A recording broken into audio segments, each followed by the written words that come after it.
does it mean to be an entrepreneur? I can tell you this, it is not for the faint in heart.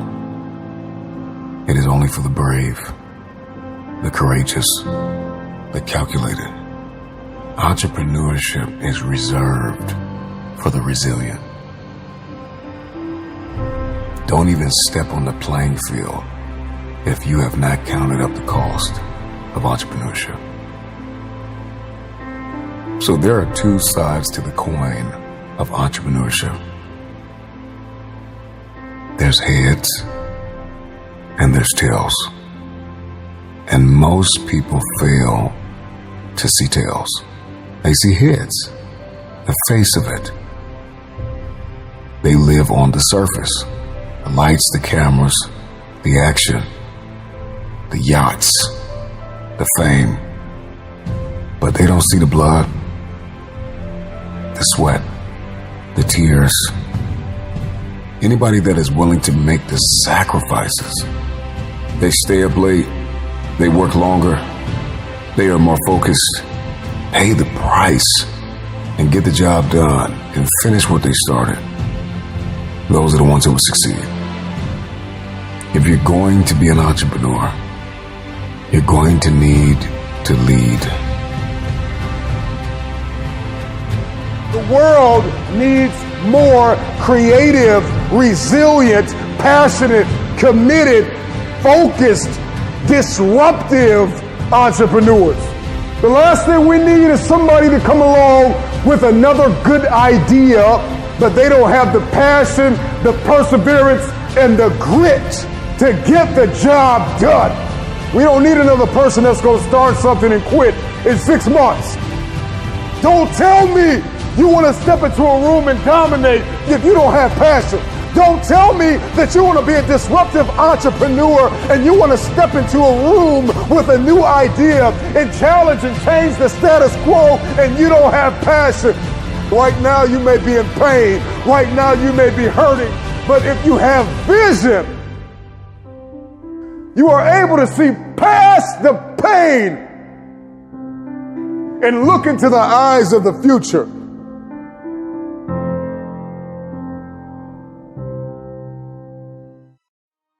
Your perspective can either become your prison or your passport. It can either arrest you or release you. In 1903, it was the Wright brothers that defied the laws of gravity. And if you know anything about gravity, gravity will pull you down and keep you down. It will stop you from flight. It will stop you in your tracks. If you believe in something, metaphorically speaking, gravity will hold you down, it will hold you back, and it will dare you to fight. Your perspective can either be your prison or your plane.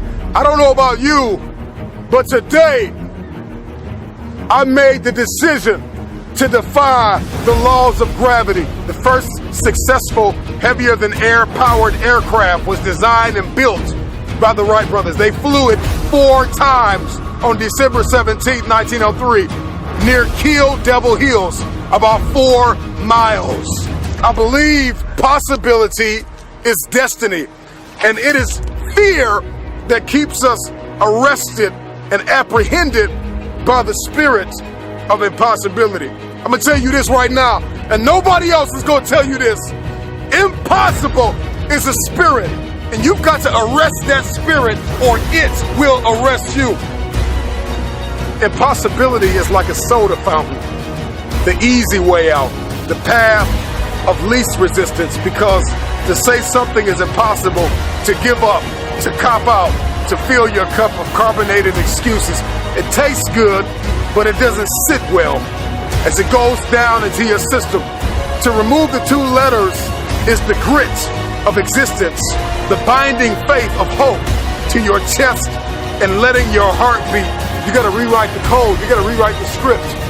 Calling all reformers, I'm calling all innovators, I'm calling all game changers, I'm calling all world shakers, I'm calling all city shifters, I'm calling everybody that has an inkling of faith in themselves, I'm calling everybody inherit the future. If you're not where you want to be financially, if you're not where you want to be emotionally, if you're not where you want to be physically, relationally, socially, 10 times out of 10, it is because you have settled in a place called convenience. Here's what I need you to do. I need you to admit the fact that you've gotten lazy. I'm going to tell you this right now. Some praise can be poison. It keeps you locked in a state of paralysis, and you shining trophies from the past. And that's why you always hear those people from the past like, yeah, remember back in the day when I used to do this. Remember back in the day. They're still shining the trophy of the past accomplishments. So sometimes we can receive praise like a venomous snake that injects its poisonous venom in our veins and in our heart that causes us to stay locked in a state of paralysis. And I'm still praising the work I've done. And we get full. We get real full. This is what happens when people keep telling you, you're so good. Oh, you're so great. Or you did so good 10 years ago, 5 years ago, 2 years ago. If you continue to believe that your best work is behind you, then you will never achieve what is ahead of you. Go ask any athlete, actor, musician, philanthropist, athlete. It doesn't matter. You ask anybody who is a champion. And the difference between them and their opponent is they were more hungry for it. I don't care if you got to listen to me 1,000 times. I need you to get crystal clear about your future. Because the only reason why you are here, the only reason why you're alive is because you have work to do. And you got to figure out, why on earth are you here? What is your destiny? What is the dream that God has given you? You got to have like a shark mentality, because if a shark swims backward, it dies. A shark can only move forward. And so I need you every single day you wake up to smell blood and go after that dream. If there's anything I can pour from my heart, if there's anything I can give you in this moment, my greatest piece of advice is to protect your hunger. You show me a man who is failing, and I will prove to you that he is no longer hungry. When you are hungry, you are creative.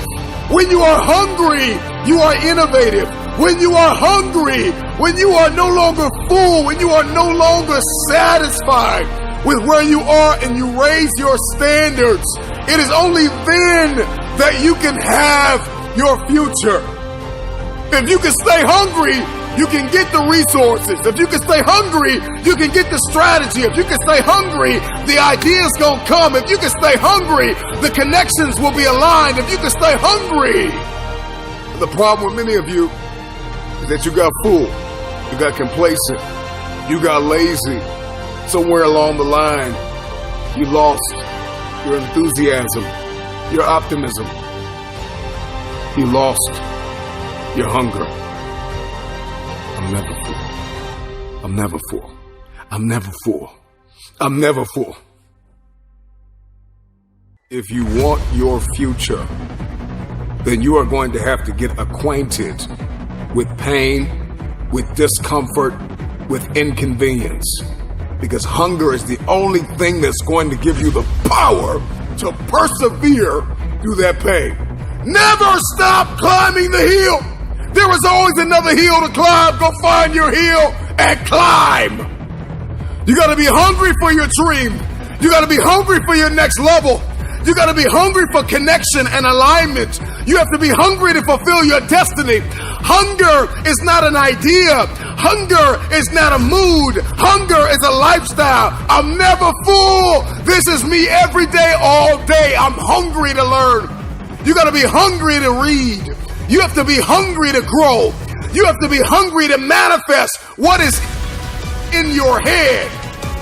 When you're full, you can't receive. When you're full, you lose vision. When you're full, you get lazy. When you're full, you procrastinate. When you're full, you sleep. And I need you to get to the place where you're no longer sleeping.